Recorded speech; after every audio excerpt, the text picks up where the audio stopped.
What's up, everybody? Welcome back to another video here at Chris's MMA Universe.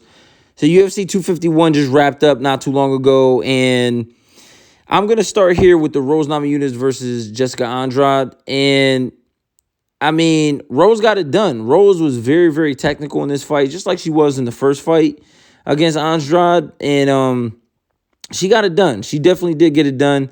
I did not think Rose was going to actually be able to get it done. Like, I wasn't trying to count Rose out completely. But I know I was thinking that Jessica Andrade was going to get it done in like a similar fashion, if not the same, pretty much the same way. I mean, it was a very close end of the fight there where it looked like Andrade was actually going to be able to finish Rose. But Rose got it done. Rose was definitely sticking to her guns. She was, she was holding position, which was, I think, the key to victory in this fight for Rose. And I think she knew that. She knew that going in where... I mean, as the fight was progressing, she knows, all right, let me just hold my own. Let me just stick to my guns. And her corner was actually yelling it at her the whole time, just don't try to push forward. Don't try to move back too much. Just stay still, so to speak anyway. And I mean, she did a fantastic job. It was just so much better than the first fight. And, of course, I'm not just talking about the outcome. I just think that she was very sharp. She was very technical. And Andrade kind of didn't really have an answer for her. She was catching Rose with some things. But Jessica Andrade is more of brute strength where she would just run in. And that's kind of what she was doing here a few times. a few times too many where she was just kind of running at Rose and not really much was, she wasn't really connecting too much. Rose was able to slip out of the way. I mean, Andrade had some pretty good head movement in the beginning in round one where it looked like Rose was throwing some shots and wasn't able to land because Andrade ended up having some pretty good head movement that she improved with, it seems like. But she ended up getting the loss, and Rose got the W. So hats off to her. So with that, I'm going to actually move on to the co-main event with Alexander Volkanovski versus Max Holloway. Alexander won like I predicted. I don't really... this was something else. Max Holloway was showing some very good skills here where he rocked Volkanovski, two separate times? Once in round one, then once in round two. Where when he rocked him in round one, let's just talk about that just for a second here, where he rocked him at the very end where there was only probably about not even 10 seconds left. He rocked him when there was about 10 seconds. And then after he rocked him, there was probably about 7 seconds left. He wasn't really able to do much after that.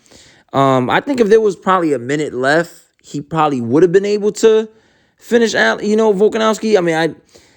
I really think that Max was showing some stuff here that he definitely wasn't showing in the first fight, where he was throwing some flying, some flying knees, and he was doing very, very well. I think he was doing a lot better. He definitely did a lot better. That's hands down. Max Holloway did so much better in this second fight, where I actually think he did enough to win the fight. Some people are actually saying that Max Holloway got robbed. And I'm not going to say he so much got robbed. I'm not really going to jump on that boat, but I don't think he...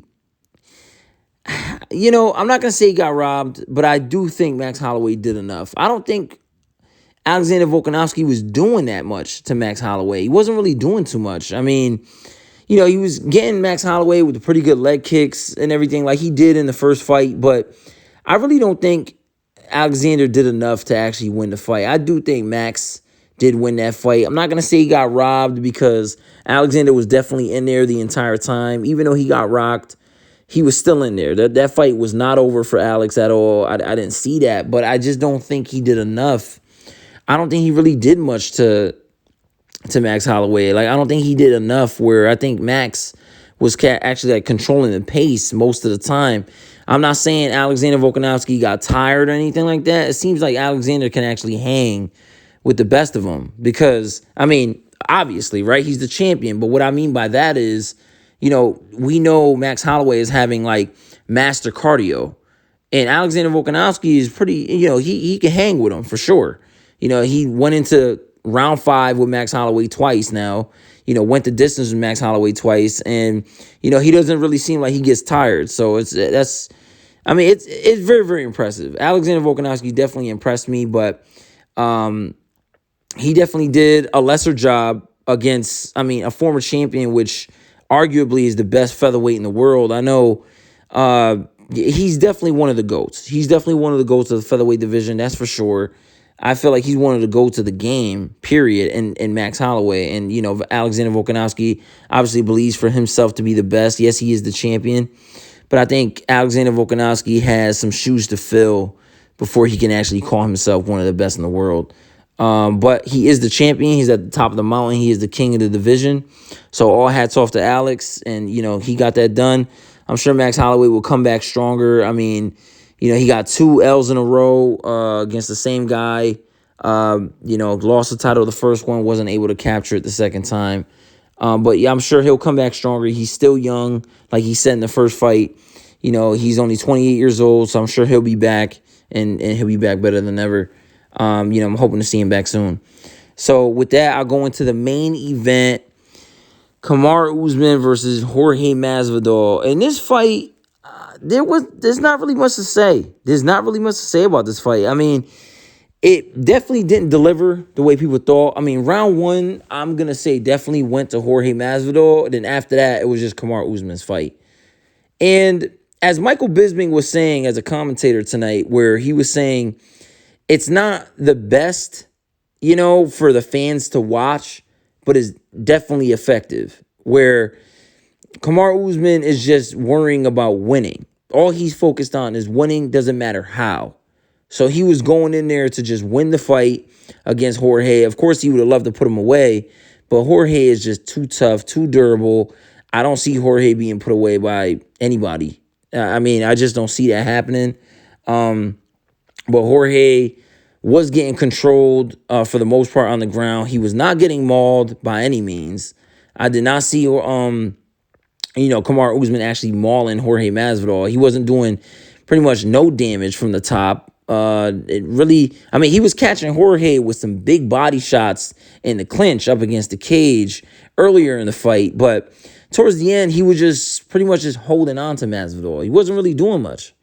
He was not doing much. Kamaru Usman was not really inflicting any damage on Jorge Masvidal when he had him on top. When he was actually on top of Jorge.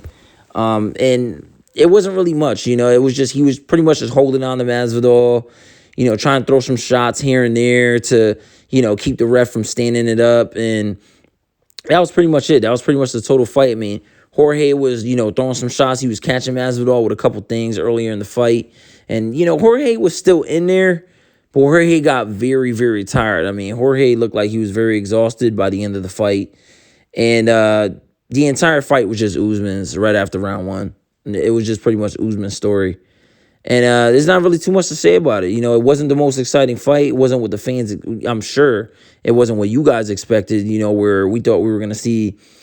I was hoping to see a slugfest going on. I'm sure if there was a crowd there, they would have been booing tonight for sure.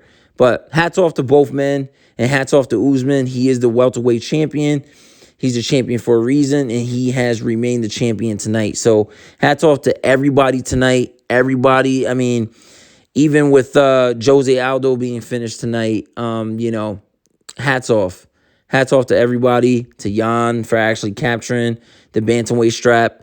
And, it was an incredible night of fights. It was definitely stacked. And I don't know. I still had fun. I still enjoyed myself. I'm sure you guys did as well. I know the Jorge Masvidal versus Kamaru Usman was really, that was the most anticipated fight of the year. And, it just didn't deliver as I'm sure we thought, as I'm sure we hoped. So either way, hats off to everybody tonight. I really want to know what you guys think in the comments, or what you thought about tonight's fights, or what you thought about UFC 251 as a whole. And I appreciate every single one of you. I hope all you guys are staying safe. And I'll see all you guys in the next one. Make sure you subscribe. I'll see you guys later.